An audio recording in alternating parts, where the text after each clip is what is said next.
Trust Your Struggle is a place of inspiration.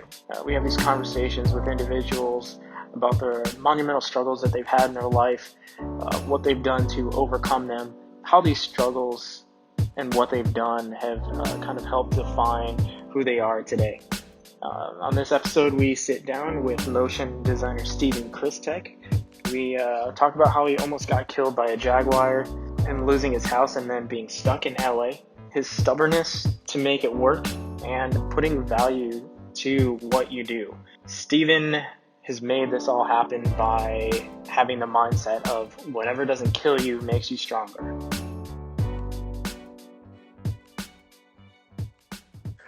Hi, my name is Stephen Krystek. I am currently a motion graphics designer in Los Angeles.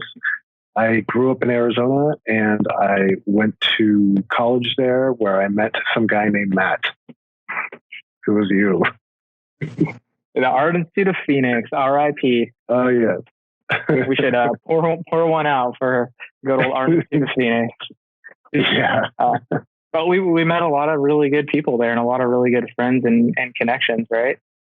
Yeah, that's true. Yeah, I'm surprised. Like, looking back, the amount of people that we still talk to. I talked to nobody from high school, but from AIPX, like at least like 5 or 6 people.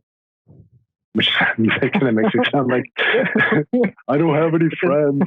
Which isn't a lot, but I guess that's more than high school. So I feel really bad for all your high school buddies. I love that we're dealing with coronavirus and you're dealing with or drinking a Corona beer right now. Oh yeah, so that's pretty awesome.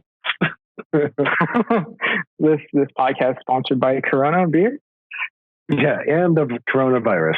They and the virus. So. And right now. That's hence our facial hair, right? Yeah, it's true. Yeah. No, I read some article that some people who are some dumb people. I was trying to find a nice way to put it, but some really dumb people were protesting and like not wanting to drink Corona beer. So they're like, we're going to have natural light because it's natural and it's light. It's like, oh my God, like, you shouldn't be drinking at all. But so I figured I'd buy Corona beers to show them some love. Plus, it's kind of piss water, anyway. So I don't know. Yeah, it reminds me of Mexico. That's very true. So you're saying back at the Art Institute, well, you were like, 18, 19 years old, right? Yeah. And how old are you now? Oh, I'm 41 now. I'll be 42 in a couple months. So those are some long friendships that were created there from the Art Institute, huh? Oh, yeah. Yeah, I mean, everybody's like, for me at least, it was the first time that I went to a school where there were like-minded individuals. I mean, everyone has to go to high school, and you just kind of do what you can to get by. And you find, for me at least, all the friendships were out of convenience. Like we had the same classes together, or you lived close to each other and took the same bus. But in college, it was like everybody had similar goals and interests. They were all artists. They were all trying to create, and it was just amazing. Like, so I think that's why the relationship still lasted so long, because we all finally found each other. We just had to make it to high school to do it. Yeah, it's really good to be surrounded by like your peers in that way, like people that get each other. It's like you can all relate and help each other. And I don't know what happened, but do you remember the first time that we actually met at the Art Institute, even though it's so long ago? Yeah, no, it's one of my favorite memories of memories. I remember I remember showing up late, which something I still do. It's on brand with you, dude. Pretty much, yeah. I showed up late, and I got in there, and the teacher's like, "Okay, you're late. Find a seat." Yeah, I looked, and there were 3 seats in the room. One was next to some random person I don't remember. And then there were two open on this other side of the room. And it was one seat on either side of this little goth dude with like just a little bit of hair, like all jet black, slicked back. And nobody wanted to sit next to that guy. And for some weird reason, I was like, I want to sit next to that guy. And I did, and that was new. It was really weird, but that's the most like vivid memory I have of the entire time we were in college. Was just like the first day. Like I was like, oh man, it's like I can meet some new people, make some new friends. Super nervous, and then I saw somebody who nobody wanted to sit by, and figured maybe this person's just as shy as I am, and sat down, and I think we started talking like right away. Yeah, definitely. It's funny though, even at an art school, still no one wanted to sit next to me. It's so ridiculous. But it's all good.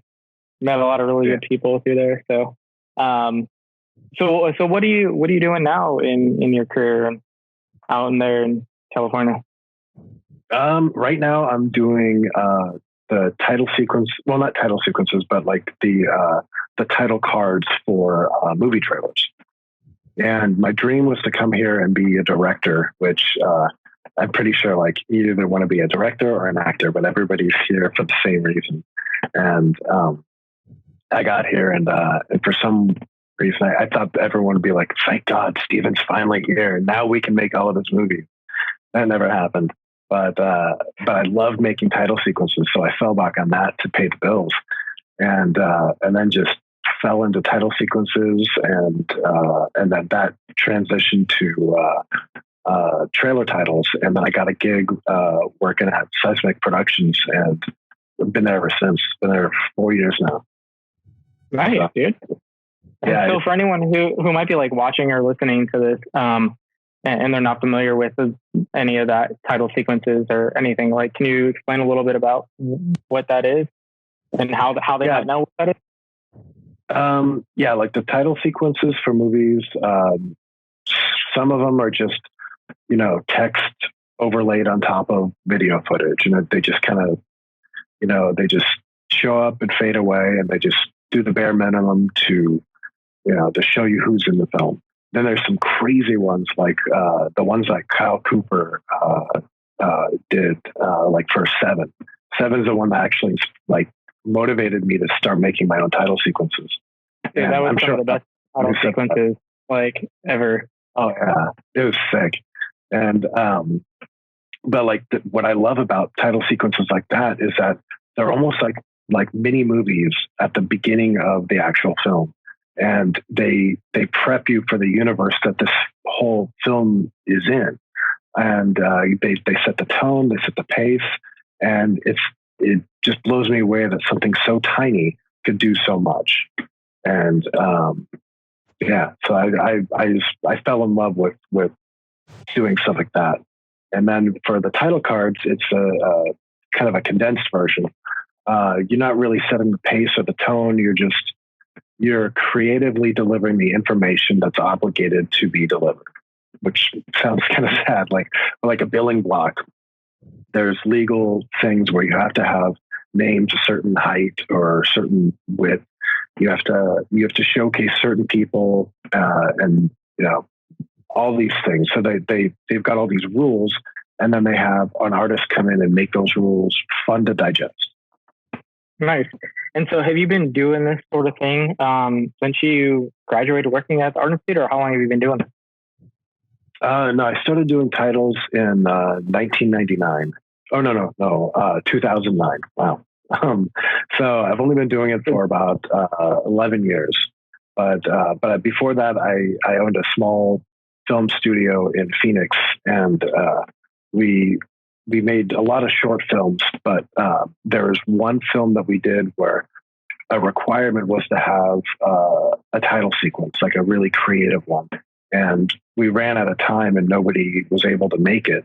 And so I was like, well, I'll just do it myself. And I did. And it's one of those things where everyone thinks they can do something themselves, and it usually sucks. But in this situation, I did it and spent like 3 days working on it, and it turned out awesome. And it's still, what is it, 11 years old, and it's still on my demo reel. So what is the name of that film that you did, or the title sequence? Oh, Pattern Response. Nice. And it's the title sequence was documents being redacted, but I shot them and then reversed them so that the redactions would reveal the people's names. And it's funny, I've seen it in a couple movies since, but I'd never seen it happen before. So I'd like to think that like these awesome title guys in Hollywood, stumbled upon this short film and were like, let's copy that. Which it probably didn't happen that way. It's probably just coincidence. But it always makes me smile when I see something like redacted documents and stuff. Well, kind of like what you did was a little nod to what we talked about earlier with Seven, right? Like there was a little moment of that kind of the marker over like the pages. Oh, yes. Stuff, right? Like there's a little nod to your beginning inspiration of like what got you into doing the title sequences. That's true. I forgot about that. There were, yeah. So it's one of those things, like it just, something gets stuck in your head and then eventually you reshape it and you make it your own.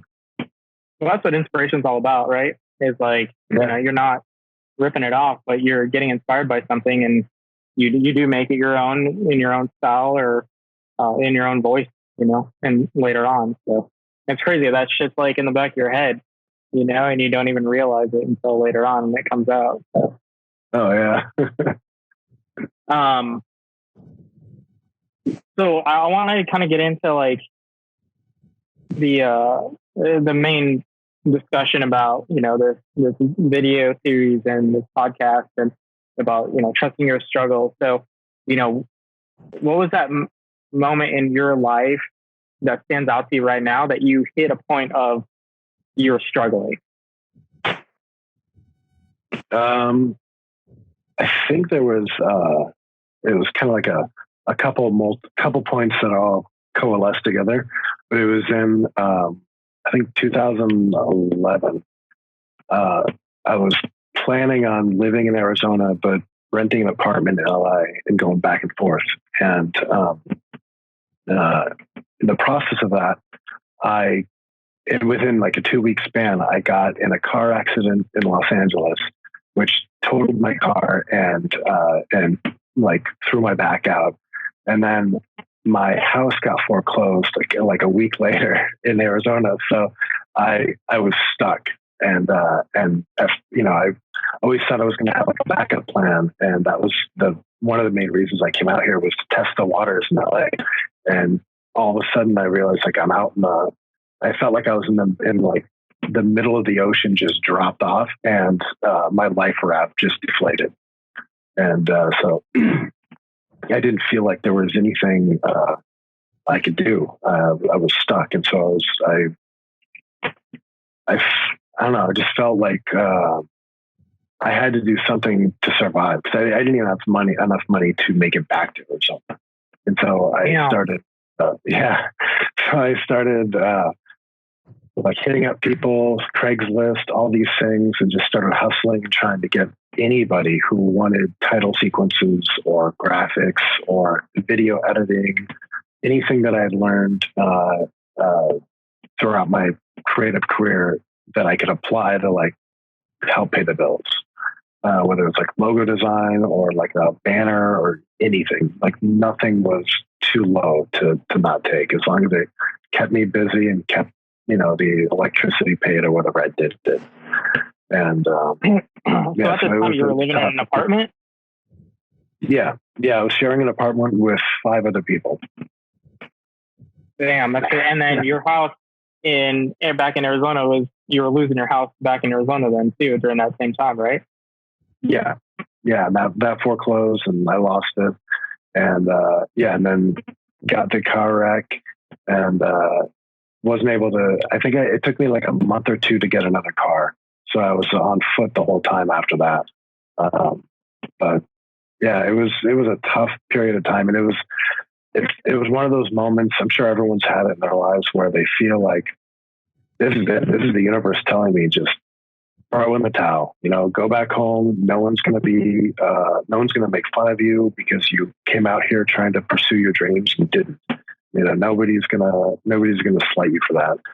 But this other thought in my head popped up. I was like, I think the city is trying to kill me, but it failed. Like, it hasn't succeeded yet. So maybe I'm tough enough to make it here. Tried to kill me with a Jaguar, but I got T-boned. But I've survived it. And how many years have you been out there now? Now it's been almost 10 years now. 10 years and you're still not dead. So yeah, I'm still not dead. LA hasn't killed you, huh? No, they try every day. I ride a bike to work before this whole quarantine thing happened, and at least once a week somebody would almost hit me with their car. But yeah, beyond that though, it's survivable. Hey, did you have thoughts in your mind though about coming back to Arizona during that time? Or were you just like, you know what, I'm sticking this out. Like, I came out here and I'm going to make this work. Oh, I wanted nothing more than to go home. But once the dust had settled and all the chaos that was happening so fast, I did come back to Arizona to pick up some things that I had left behind. And it was weird. It didn't feel like home anymore. I don't know if it was because I knew that I had 3 weeks to clear out my house because I wasn't in mine anymore, or if I had started to, put roots down in LA. But there was a weird feeling that I had where it felt like I didn't really have a home here. Like I didn't belong here and I didn't belong there. But I had to make something work. And so once that feeling kind of settled in a little more, I realized that maybe my heart's kind of driving me back to LA to just make it happen. But yeah, everything else is screaming at me at full volume. Go back home. So out of all this, dude, the car crash and losing the house, and you're just totally feeling yeah, I need to stick this out. And how did you? I mean, you were there, so you made it work and you made it happen. So what was that? What helped you overcome that point of struggle in your time, of all that shit hitting the fan all at once? What was it that got you to now still be there and on the career path that you are? What was that factor? I think the word tenacity sounds kind of douchey, but I'm really stubborn. So I guess I like stubborn better. I don't like someone telling me what to do. And when all these things were saying you need to go home, it felt like a very, in a stubbornly way, I was yelling back at the universe, fuck you, I'm staying. I'm going to make this happen. If it kills me, then so be it. And then shortly after that, I guess I just got lucky. I connected with the right people who had projects that I liked, and just one project after another kept working at it and getting screwed over. There's a lot of people in LA who will screw you over, by the way. So talk about that for a minute. What's that all about? I had some guy, and this is recent too. Some guy had hired me 2 years ago to do this, the title sequence for the film, the titles for the trailer, and then production art that was going to be used within the film. And I got about halfway through the project, and they had to go on hiatus. They ran out of money, and I never got my deposit.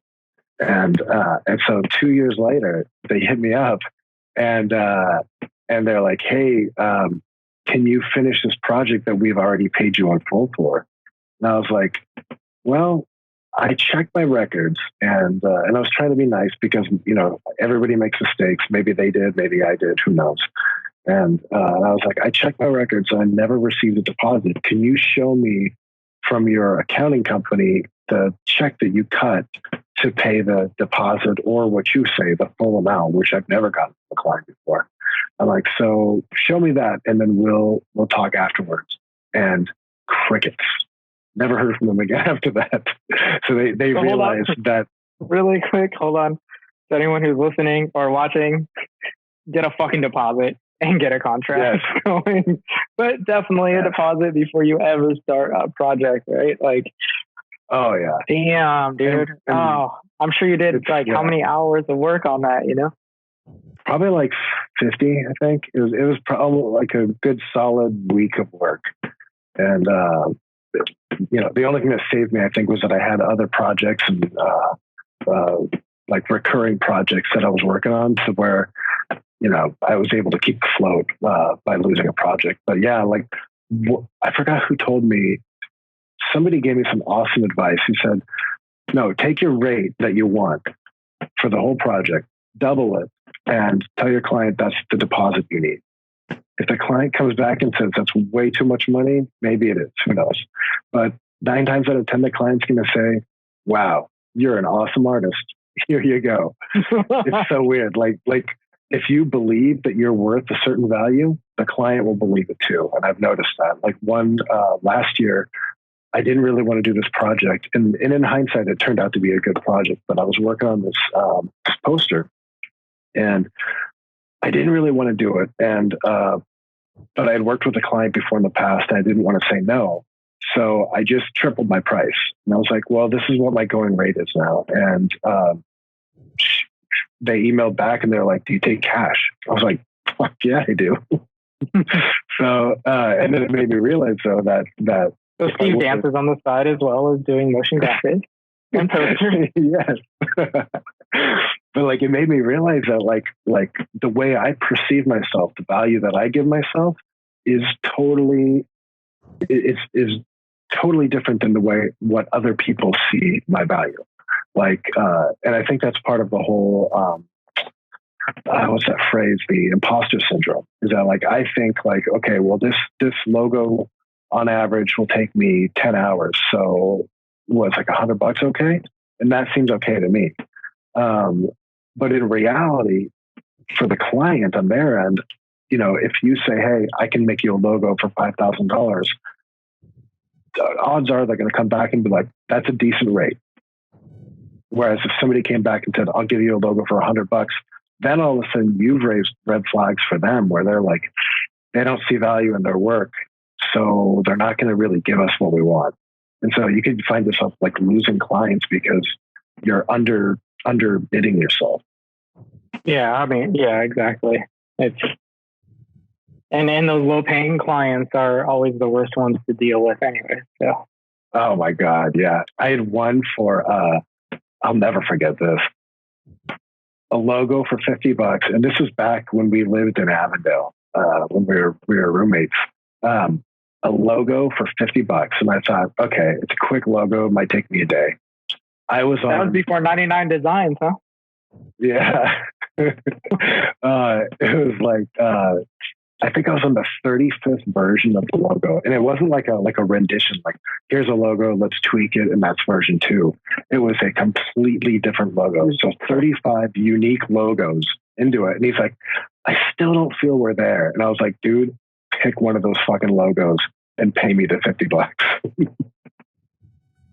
Oh man, you're just full of struggles here in this conversation, dude. We can just pick one and like fuck out of it. Yeah, it's gotten to a point now where like I've realized that as much as I love doing freelance work, I'm not business savvy enough to do it, which is why I'm really, really glad that I've got a full-time job doing what I love, and I don't have to worry about the bills or the finances or any of that crap, because I obviously can't do it very well.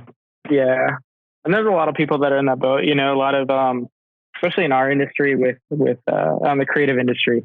There's very few people that are business minded and creative at the same time, and like be able to mesh those things together. It's really hard to balance, and I think that is an art form, in itself. And there are people that just They should have somebody else handling like the rest of the business stuff for them and let them just do what they do best and just rock on to that.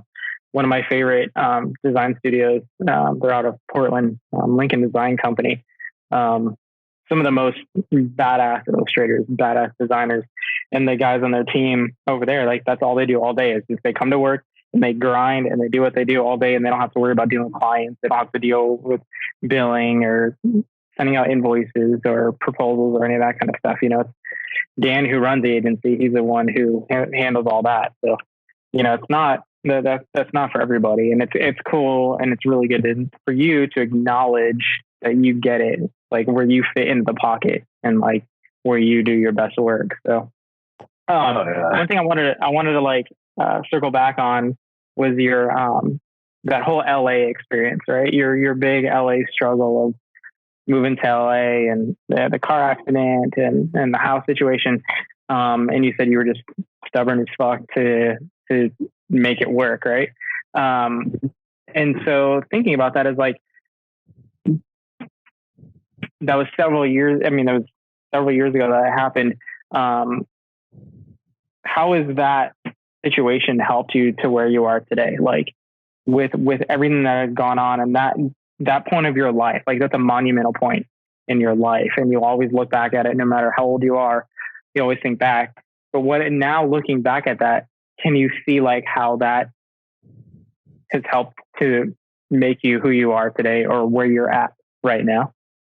Oh, absolutely. I mean, if I would have thrown the towel in, God, I can't even imagine what my life would be like. Cause like 3 weeks after I was recovered from that car wreck, I started dating my girlfriend, and we, you know, within a year after that, we had a little boy, and his name's Finn. He's awesome. And yeah, I mean, none of that would have happened. I wouldn't, you know, it would just be so weird. I'd be back in Arizona, would have never, you know, reconnected with my girlfriend, never had a kid. I don't know. It would have been like a whole different, like a sliding doors situation where like a totally different life. Yeah. Oh, I mean, it's true, right? Like you can't predict the future, and you know, I'm not the type of person to really say like the what if situation or whatever, but it's like taking those situations of like, well, I guess what I'm getting at is like the lessons that you learned during that point. How has that transformed you to who you are today? Like, have you used those traits? Like what happened then? Have you used those traits or like that situation? Have you applied that to other things in your life since then? I think so, in like a comparison form. Like there's been moments where, you know, I don't feel like I fit in, or like I'm not, I don't know, like I should be here. And then I think back to that and I'm like, no, I made it through that. I can make it through this. So in that respect, like it's become like a high watermark, I guess. That situation where I'm like, okay, I know I can make it through this, whatever the situation is. Like, you know, there was a time I was getting really comfortable, and then like the rug got pulled out from under me and I lost my job. Had no money saved up and in LA, and no idea how I'm going to pay next month's bill. And we just moved to a new apartment that was like double the rent. And, you know, I was like, well, I've been through worse, you know? Right. Yeah, exactly. Yeah. What's that saying? Whatever doesn't kill you makes you stronger. It's very, very true. Nice. Yeah. You're kind of living that now, right? Yeah. So, yeah, it helps. I mean, I'm not sure if it's like something that I like a lesson. I guess it's more of like a watermark of like, you can look back and be like, okay, that happened. I survived that, and just use that as a benchmark for going forward. But and then as far as like, you know, that drive and that hustle and that passion that I had back then to make it work, that's definitely carried over. Like at times where I feel like, you know, just not feeling a project or not connecting with it at all. I just try to push myself a little further and remind myself that that there's something to be passionate about with this project. Somebody's passionate about this project, or else it wouldn't have come to my desk. And so I need to find that passion to match theirs. And it's there. You just gotta find something to motivate you. So where during that time, like, where do you find your motivation / inspiration? Sometimes, just to be totally honest, sometimes it's like, I could use that money to pay some bills off. but yeah, a lot of times, sure, yeah. Like well, how about at work? Like, that's freelance, right? But at work, I mean, you're getting your salary, so making that big LA money now. But you know, not the freelance projects, but the projects at work, when there's these title sequences that, you know, come across your desk, that you're having to work on these movies to do this. You know, where do you get your inspiration? What inspires you? What is, you know, what keeps you going from that? You know, because I mean, doing it day in and day out, like every day, we always have those creative burnouts, right? And there's always those moments where, you know, we're just throwing shit against the wall to see if what sticks, sort of thing. So what is that for you, that you, where do you pull from, and what gets you inspired? I always try to look at the movie or the project as from like the perspective of just a moviegoer, like an audience person, instead of taking it like, this is a client who wants this artwork. I'm like, I'm the demographic. I'm the audience. What do I want to see on the screen? Like, what do I think would be really cool as just somebody who likes movies, and try to go from there, and you know, just going from that standpoint, I think helps a lot, because if you it's just another angle to tackle the project, because every creative project problem is just, you know, it's a problem that needs a solution. And but I think going at it from that angle of just being an everyday audience person, just there to watch the movie, what would be cool to an audience, and just kind of going from there instead of just trying to figure out what looks cool to the client.